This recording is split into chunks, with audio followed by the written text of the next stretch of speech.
Saudara, Anda menyaksikan Breaking News Kompas TV bersama saya, Ian Rahman. Saudara, Iran kembali memamerkan kemampuan militernya dalam sebuah parade di jalanan kota Es-Lamashar. Jumlah drone penyerang tak berawak dipamerkan dalam aksi ini.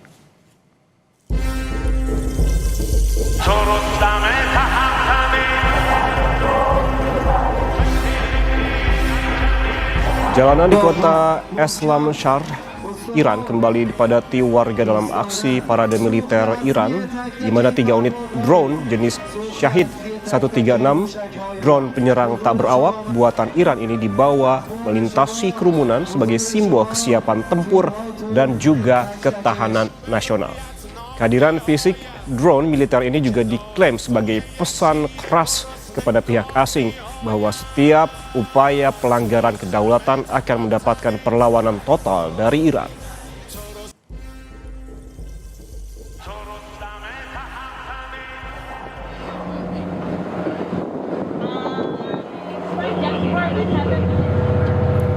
Meski Trump menunda serangan ke Iran, Komando Pusat Amerika Serikat CENTCOM terus menjalankan blokade maritim terhadap Iran. Berdasarkan rekaman video operasi yang dirilis CENTCOM, patroli kapal perang Angkatan Laut Amerika Serikat dilakukan secara intensif. Operasi militer ini bertujuan untuk menghentikan seluruh arus perdagangan yang masuk maupun keluar dari pelabuhan Iran. CENTCOM mengklaim sebanyak 89 kapal komersial yang terkait dengan Iran telah dicegat dan dialihkan.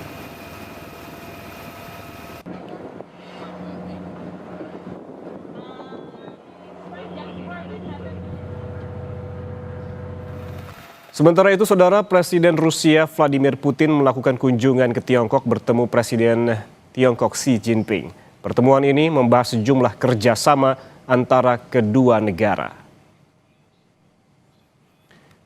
Kunjungan ini berlangsung pada 19 hingga 20 Mei, ini membahas kerjasama di bidang ekonomi dan hal strategis lainnya. Putin menyebut kemitraan dengan Tiongkok merupakan model terbaru antara negara di dunia modern yang bertujuan untuk membina hubungan baik antara kedua negara. Dalam pertemuan ini, sekitar 40 dokumen ditandatangani antara kedua pihak mengenai berbagai kesepakatan. Сейчас в более широком поговорим.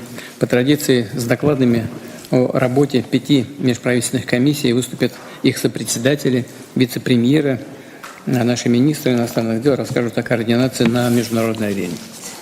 Всеобъемлющее партнерство и стратегическое взаимодействие между Россией и Китаем в новую эпоху является образцом межгосударственных связей в современном мире.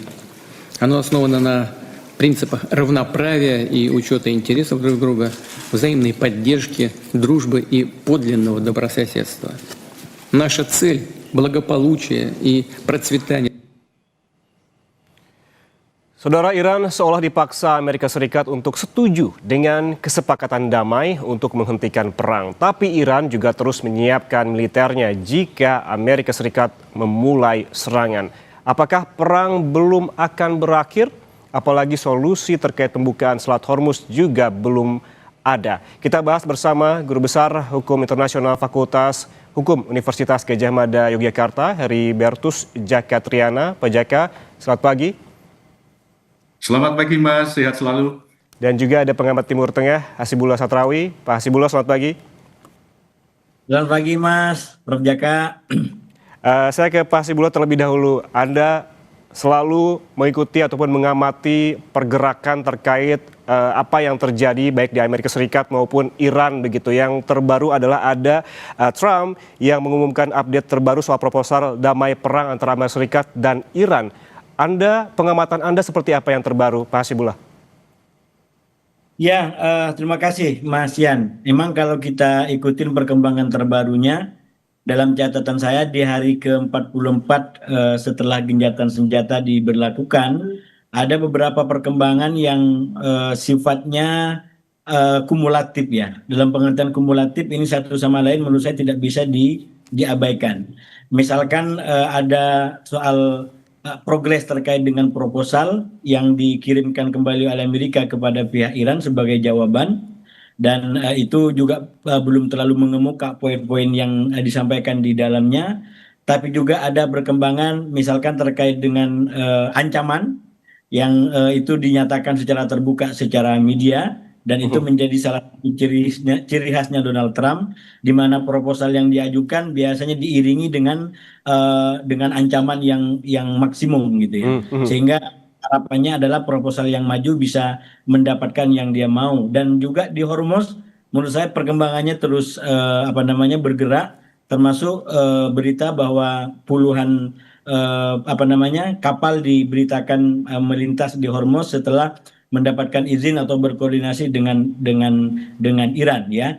Jadi Mas Jan, saya melihat ini varian-varian yang bagi kita sebagai pengamat dan juga akademisi tidak bisa diabaikan untuk melihat kurang lebih kecenderungannya kemana. Dan tentu saja yang paling bikin pusing adalah Iran itu sendiri, karena mau tidak mau Iran harus membaca semua gejala ini dengan detail dan teliti, karena ini berkaitan dengan keselamatannya. Walaupun kalau saya ikutin dari otoritas Iran, sepertinya masih belum berubah. Dia membaca lebih lebih negatif dalam pengertian perkembangan ini, bahwa Amerika dianggap akan lebih condong kepada perang, dilihat dari berbagai macam statement dan pernyataan, dan bagi Iran mereka siap untuk kemudian menghadapi skenario terburuk. Itu misalkan terakhir disampaikan oleh Galibab yang dengan jelas menyampaikan perkiraan dan pergerakan daripada Amerika dan Israel. Mas Yan. Baik, Pak Jaka, kalau kita lihat juga bahwa statement dari Presiden Amerika Serikat Donald Trump ini terakhir menyatakan kepada para jurnalis ketika di Washington begitu, bahwa ia menyebutkan Amerika Serikat kini berada dalam tahap akhir dalam tanda kutip negosiasi dengan Iran. Apakah pernyataan dari Trump ini menurut Anda betul-betul bisa dipegang begitu dalam tahap akhir, atau justru sebaiknya mengantisipasi juga bahwa sebetulnya Trump ingin melanjutkan negosiasi? Saya menilai bahwa apa yang disampaikan Trump melalui media-medianya itu selalu konsisten. Yang intinya adalah untuk menjaga konfidensialitas Amerika terhadap kebijakannya atas Iran. Lalu yang kedua, kita juga tahu pola diplomasi dari Donald Trump yang intinya tadi sudah disampaikan Mas Hasibullah, yang menyatakan bahwa kuat, tekan, dan juga akan melaksanakan sampai titik akhir. Namun demikian, kita juga bisa memprediksi bahwa 3 isu utama yang terkait dengan Amerika dan Iran, nuklir, Hormuz, dan sanksi, ternyata Amerika secara faktual itu mengalah secara teknis terkait dengan 3 isu utama itu tadi. Sehingga saya memprediksikan ini akan terjadi satu prakondisi yang menurut saya akan baik ketika Amerika menunjukkan faktual dia mengalah di level teknis terkait dengan penggunaan Hormuz untuk kepentingan internasional, dan ini memberikan sedikit banyak ruang kepada Iran, walaupun Iran juga tidak bisa melepaskan secara langsung kecurigaannya terhadap langkah Amerika ini. Saya kira ini akan menjadi langkah yang konstruktif, di mana sekarang Pakistan itu juga memberikan draft revisi terkait dengan proposal perdamaian yang sudah disampaikan kepada Amerika dan Iran. Saya kira ini ada satu langkah pengunduran ketegangan oleh Amerika di lapangan teknis, taktis, yang semoga nanti bisa menjadi ruang untuk bisa dimanfaatkan oleh Iran untuk dapat menerima ataupun juga mengakhiri apa yang disebut sebagai ketegangan yang sudah merembet, bukan lagi secara bilateral, tetapi sudah merembet ke ketegangan geopolitik global, di mana saat sekarang antara Cina dengan Rusia itu semakin terbuka terkait dengan situasi di Iran, di mana Iran, Israel, Cina, Rusia, dan Iran itu menjadi satu blok tersendiri. Amerika dengan Israel itu juga sudah menjadi blok sendiri yang berdampak terhadap hukum dan juga hubungan internasional ke depannya. Kalau menurut Anda tadi bahwa Amerika Serikat ini mengalah di level teknis, ini artinya kunci keberhasilan negosiasi itu ada di mana? Kalau kita lihat dari sisi Iran juga tadi ada informasi Iran secara antisipasi begitu mempertontonkan kembali peralatan perangnya di muka publik. Saya kira ini hal yang wajar ya Mas ya, ketika terjadi satu bentuk prakondisi diplomasi di antara kepentingan para pihak, satu pihak itu kan mengklaim bahwa sampai kapanpun eksistensi Iran itu tetap terjaga dengan memamerkan kekuatan, kesiapsiagaan dan juga taktik perang yang akan digunakan ketika worst case scenario-nya perang itu muncul kembali dalam masa-masa gencatan senjata saat sekarang. Lalu yang kedua, 3 poin utama terkait dengan nuklir, Hormuz, dan sanksi unilateral ini kan sudah ada satu kira-kira penurunan ketegangan secara teknis yang membuka peluang untuk dapat menjadi titik temu kembali di antara para pihak untuk mendiskusikan, dilanjutkan dengan 2 isu utama, yaitu nuklir dengan sanksi unilateral dari Amerika. Saya kira ini akan menjadi prakondisi yang baik yang bisa dimanfaatkan oleh pihak ketiga, mediator, yaitu Pakistan, untuk lebih menerjemahkan, lebih proaktif untuk memberikan alternatif sebagai optional choice yang bisa diterima oleh para pihak demi, sekali lagi, kepentingan regional, kepentingan internasional ke depannya. Baik, Pak Hasibullah, menurut Anda tadi ada titik krusial bahwa saat ini yang tengah terjadi merupakan titik krusial. Tercapai kesepakatan atau memulai kembali gelombang serangan baru, mana yang memungkinkan ataupun yang akan terjadi menurut Anda kalau kita melihat kondisinya saat ini? Ya, Mas Yan, itu yang saya bilang tadi, bahwa banyak varian yang harus kita baca secara teliti. Nah, salah satu varian itu mungkin bisa ke konklusi seperti tadi telah disampaikan oleh Prof. Jaka, ini mengarah kepada hal-hal yang positif ya. Misalkan di antara yang positif itu tentang bagaimana Donald Trump akhirnya menunda yang dia sebut sebagai rencana serangan Selasa. Saya menyebutnya sebagai faktor S18. Serangan hari Selasa pada tanggal 18.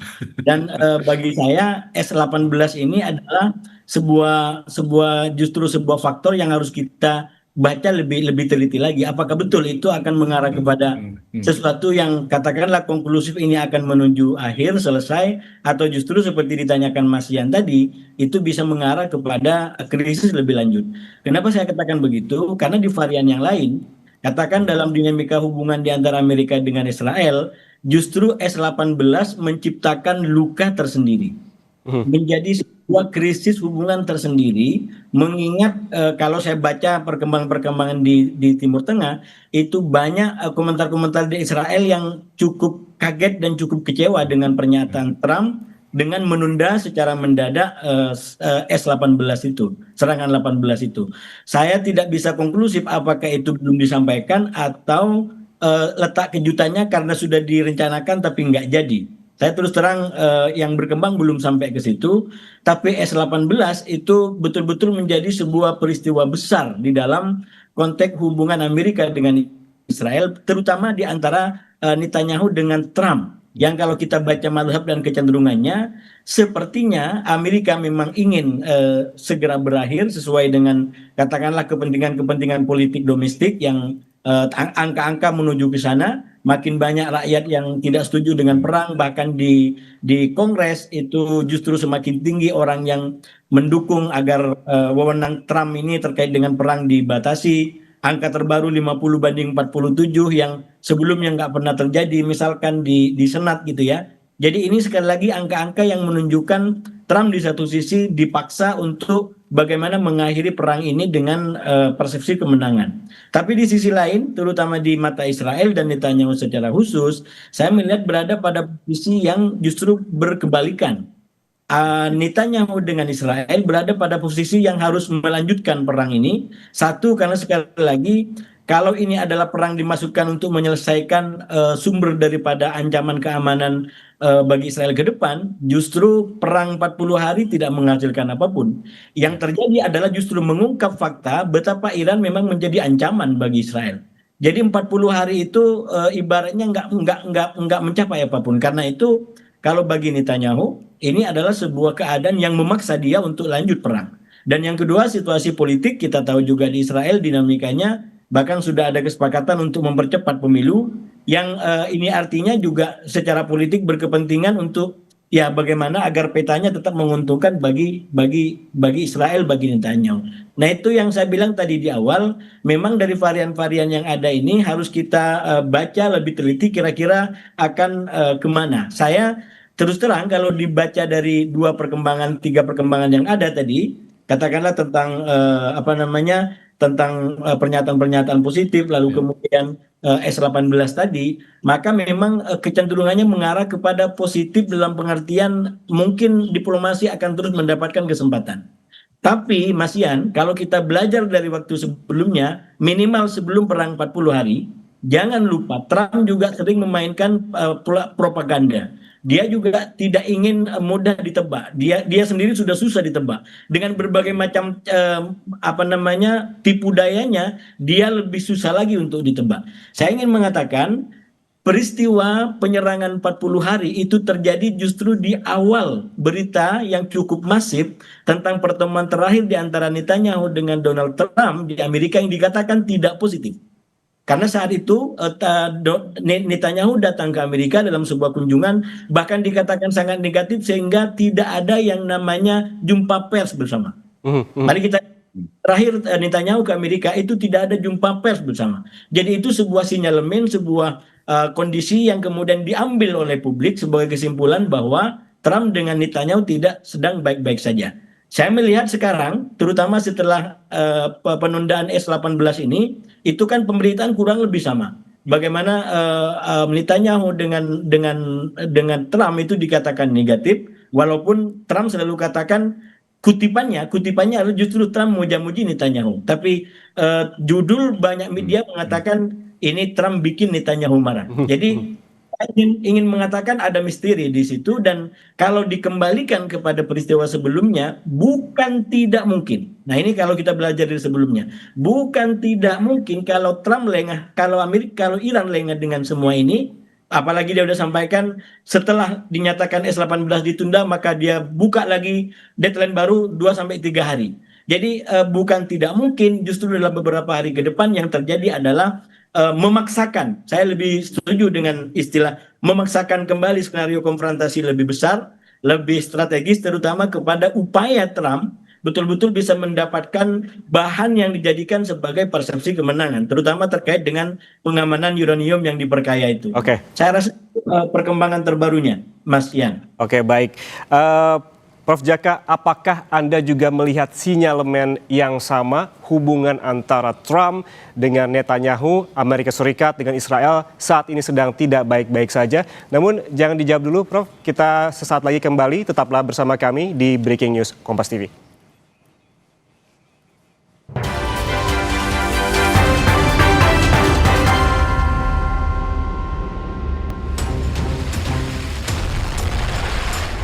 Amerika Serikat memastikan konflik dengan Iran tidak akan menjadi perang tanpa akhir. Namun meminta Iran tunduk pada kesepakatan damai atau jika tidak akan menghadapi kembali operasi militer. A good settlement that actually gets the American people what they need, or we're going to go back to a kinetic operation. Obviously, the president prefers to get that settlement. I think the Iranians prefer to get that settlement. But regardless of what direction the president ultimately goes down, whatever he ultimately decides, I think it's important for the American people to know two things. Number one, it will be for their security and their prosperity. That's why we're doing this. And number two, this is not going to be the sort of thing that lasts forever. I think a lot of Americans, especially in my generation, who are worried about forever, endless conflicts, we have to remember, I think you said 11 weeks, a big chunk of that has been a ceasefire. This is not a forever war. Iran tampaknya siap menghadapi ancaman Amerika Serikat. Mereka menggelar parade militer yang dipadati warganya. 3 unit drone jenis Shahed-136, drone penyerang tak berawak buatan Iran, dibawa melintasi kerumunan sebagai simbol kesiapan tempur dan ketahanan nasional. Kehadiran fisik drone militer ini juga diklaim sebagai pesan keras kepada pihak asing. Setiap upaya pelanggaran kedaulatan akan mendapat perlawanan total dari Iran. Selain itu, kantor berita Iran Fars News merilis rekaman saat Iran menggelar pelatihan militer kepada warga sipil dan relawan yang tergabung dalam gerakan kemasyarakatan. Pelatihan fokus pada penguasaan taktis senjata pertahanan udara portable buatan dalam negeri. Pelatihan massal yang digelar di Republik itu bertujuan untuk membekali masyarakat sipil guna menghadapi skenario infiltrasi udara. Penasihat militer Mojtaba Khamenei, Mohsen Rezai, yakin pasukan Iran dapat memukul mundur Amerika Serikat. Dalam cuitan di akun X, Rezai menuliskan mereka menetapkan tenggat waktu untuk serangan militer dan kemudian membatalkannya sendiri, dengan harapan sia-sia untuk membuat bangsa dan pejabat Iran menyerah. Tangan besi angkatan bersenjata yang kuat dan bangsa Iran yang agung akan memaksa mereka mundur dan menyerah. Selain bersiap jika pertemuan dengan AS kembali berlanjut, Iran juga disibukkan dengan rancangan lembaga baru untuk mengatur Selat Hormuz. Iran dengan Oman sedang merancang mekanisme baru yang mengatur transit melalui Selat Hormuz. ما در عین اینکه همه تحرکات رو رصد می‌کنیم حتما برای هر رویدادی برای هر احتمالی آماده هستیم در میز مذاکره فارغ از این تهدیدها متمرکز بر منافع ملت ایران کار خودمون رو پیش میبریم. تهدیدها هم خیالتون راحت باشه. Di lain pihak, Komando Pusat AS, CENTCOM, terus menjalankan blokade maritim terhadap Iran. Berdasarkan rekaman video operasi yang dirilis CENTCOM, patroli kapal perang Angkatan Laut Amerika Serikat dilakukan intensif. Operasi militer ini bertujuan menghentikan seluruh arus perdagangan yang masuk maupun keluar dari pelabuhan-pelabuhan Iran. CENTCOM mengklaim sebanyak 89 kapal komersil yang terkait dengan Iran telah dicegat dan dialihkan. Saudara, Iran seolah dipaksa Amerika Serikat untuk setuju dengan kesepakatan damai untuk menghentikan perang. Tapi Iran juga terus menyiapkan militernya jika Amerika Serikat memulai serangan kembali. Kita lanjutkan perbincangan bersama Guru Besar Hukum Internasional dari Fakultas Hukum UGM, Heribertus Jaka Triana, dan juga ada pengamat Timur Tengah, Hasibullah Satrawi. Saya ke Prof. Jaka, tadi sempat terpotong. Prof. Jaka, apakah juga Anda menangkap sinyalemen terkait hubungan antara Trump dengan Netanyahu? Apakah Anda melihat sinyalemen hubungan mereka sedang tidak baik-baik saja, Prof. Jaka? Saya melihat ada beberapa hal yang perlu kita lihat secara komprehensif, secara faktual dalam lapangan strategis, operasional, dan taktis. Kalau kita lihat secara bilateral di antara Amerika dengan Israel, hubungan militernya itu terkuat sepanjang sejarah sampai saat sekarang. Di mana kemarin dalam pelaksanaan Operations Epic Fury, kita bisa melihat pengerahan kekuasaan atau deployment dari militer Amerika untuk membantu serang Iran dan juga mengamankan posisi Israel itu begitu besar dan tinggi. Dari sisi militer saya kira ini menjadi sebuah sinyalemen bahwa di antara kedua negara secara formal hubungannya masih erat. Tetapi kalau kita lihat tadi apa yang disampaikan Mas Hasibullah terkait dengan pertemuan antara Trump dengan Netanyahu, yang kita lihat ada gimmick-gimmick yang bisa kita prediksi bahwa di antara keduanya kita bisa melihat bahwa terjadi satu ambivalensi komunikasi yang mencerminkan kepentingan politik, kepentingan domestik mereka dalam rangka menangani Iran. Kalau kita lihat keduanya itu kan didasari pada satu kepentingan politik yang sangat-sangat pragmatis dan juga sangat transaksional terkait dengan isu Iran untuk melestarikan mencapai tujuan dan kepentingan mereka berbasis 3 pilar, isu nuklir, lalu juga Hormuz, dan juga unilateral sanctions yang diberikan oleh Amerika. Nah, tapi kalau kita lihat saat sekarang posisi Israel di mata internasional, perkembangan terakhir, kita juga bisa melihat betapa ini akan menjadi sebuah bom waktu dalam kerangka kepentingan Amerika terhadap Iran. Kita lihat saat sekarang perkembangan terakhir ketika Rusia ketemu dengan China, ini kan memberikan sinyalemen yang kuat di dalam hukum internasional bahwa penggunaan kekerasan bersenjata yang dilakukan Amerika dan Israel itu adalah illegal. Saya kira ini adalah suatu pernyataan yang sangat kuat yang saya kira berdampak secara multilateral untuk mengisolasi jati diri Israel terhadap kepentingan politik luar negerinya ketika dia menggunakan kekerasan bersenjata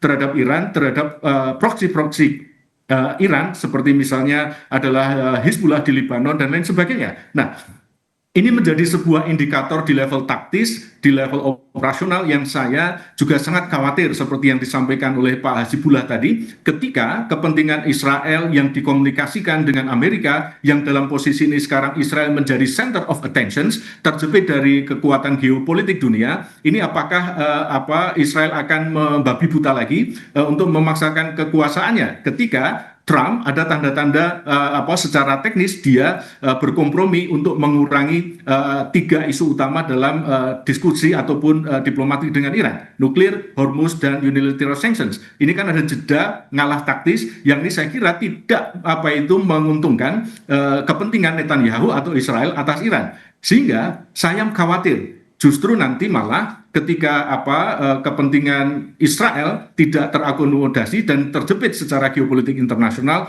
dia akan melancarkan serangan kepada Iran dengan dalih apapun yang ini juga akan memancing Amerika untuk mengambil tindakan keras terkait dengan isu dengan Iran. Saya kira ini yang sangat membahayakan cara-cara ataupun ending dari sengketa antara Amerika dengan Iran di kawasan yang sangat-sangat fragile, sangat-sangat rapuh karena ada kepentingan di luar dari kepentingan Amerika, yaitu Israel dengan Iran, Israel dengan proksi-proksinya yang sangat rapuh, yang kapanpun bisa pecah, dan ini membawa dampak regional yang begitu kuat dan merugikan Amerika. Oke, Prof. Jaka, kalau kita lihat juga dari statement Trump terakhir terkait dengan proposal damai dengan Iran, ini ia menyebutkan jika memang tidak ada kesepakatan, ia akan melanjutkan atau memulai kembali serangan ke Iran. Apabila ini kita mengandai-andai, jika terjadi kembali begitu serangan yang dilakukan oleh Amerika Serikat, desakan apa yang akan terjadi di internal Amerika Serikat? Kita ketahui bahwa sekarang saja di dalam negeri Amerika Serikat tidak baik-baik saja begitu, Prof. Jaka. Saya kira secara politik domestik di Amerika, Demokrat pasti akan semakin keras, semakin menunjukkan tajinya untuk memperoleh keuntungan elektoral di dalam pemilu setelah November nanti. Saya kira ini juga patut diperhitungkan oleh Trump ketika dia sangat berhati-hati sekali di dalam pernyataan-pernyataannya terkini terkait dengan situasi di Iran. Satu adalah itu. Lalu yang kedua, tekanan terkait dengan kepentingan ekonomi Amerika sekarang juga menjadi sebuah taruhan besar. Kenapa? Saat sekarang eskalasi ketegangan dengan Kuba itu juga menjadi sebuah dimensi baru terkait dengan situasi penggunaan kekerasan bersenjata di Iran untuk menjaga kepentingan di Timur Tengah saat sekarang. Bagaimana saat sekarang juga Trump itu memiliki fokus yang juga harus diberikan terhadap situasi keamanan di Latin Amerika yang ini merupakan halaman belakang Amerika sendiri. Jadi secara internasional saya kira ini tekanan yang membuat sedikit banyak tekanan kepada Trump sehingga dia melunak di level taktis dengan Iran. Untuk saya kira sharing resources itu sangat diperlukan untuk menjaga kepentingan politik, kepentingan ekonomi, dan juga kepentingan elektoral Amerika terhadap Partai Republik yang akan berkompetisi nanti di bulan November dalam pemilu selah. Jadi kumulasi dari aspek-aspek ini saya kira juga menjadi sebuah faktor dominan untuk Trump. Saya kira sekarang dia sedikit terlihat mengalah, sedikit berkompromi untuk sekali lagi justifikasinya adalah menerima usulan-usulan perubahan di dalam proposal itu yang sambil dia menarik nafas untuk rancang sebuah kebijakan politik yang baru yang dapat menyelamatkan di sisi internasional, di sisi domestik untuk juga kepentingan elektoralnya. Oke, kita lihat juga seperti disebutkan tadi oleh Prof. Jaka bahwa Trump ini terlihat mengalah dan juga berkompromi begitu. Pak Hasibullah, kalau kita melihat dari sisi Iran kan disebutkan tengah mempelajari proposal baru dari Amerika Serikat. Apa kesepakatan yang paling mungkin diterima Iran untuk mengakhiri konflik ini, Pak Hasibullah? Ya, terus terang kalau ingin membaca sikap Iran untuk bisa mengakhiri konflik ini terkait dengan perundingan ini, sepertinya kecenderungannya negatif dalam pengertian Iran itu yang saya baca minimal dari tanggal 21 April yang secara kategori saya sebut sebagai fase kelima dari perang ini, kecenderungannya adalah kecenderungan yang terus semakin dominan. Kecenderungannya semakin ingin menang 100%. Itulah yang sekarang digunakan oleh Iran dalam berargumentasi, dalam berdiplomasi dengan Amerika. Dia tidak menggunakan filosofi win-win solution. Dia menggunakan filosofi hak. Nah, kalau itu adalah hak, susah untuk kemudian bisa ditemukan sebagai komprominya. Hak itu hanya bisa dipenuhi atau tidak dipenuhi. Nah, ini yang saya bilang perubahan sikap Iran, terutama dari tanggal 21 yang saya bilang kurva politiknya Iran berubah, itu gara-gara banyak hal yang terjadi dari Amerika sendiri, itu membuat Iran menurut saya semakin, bahasa saya itu semakin merajalela dalam konteks ini, dan justru Amerika semakin tidak menentu, bahkan kadang-kadang kehilangan daya. Itu yang saya bilang, kalau saya kembalikan dengan atmosfer sepak bola terbaru dengan kemenangan Arsenal gitu ya, lagi bicara.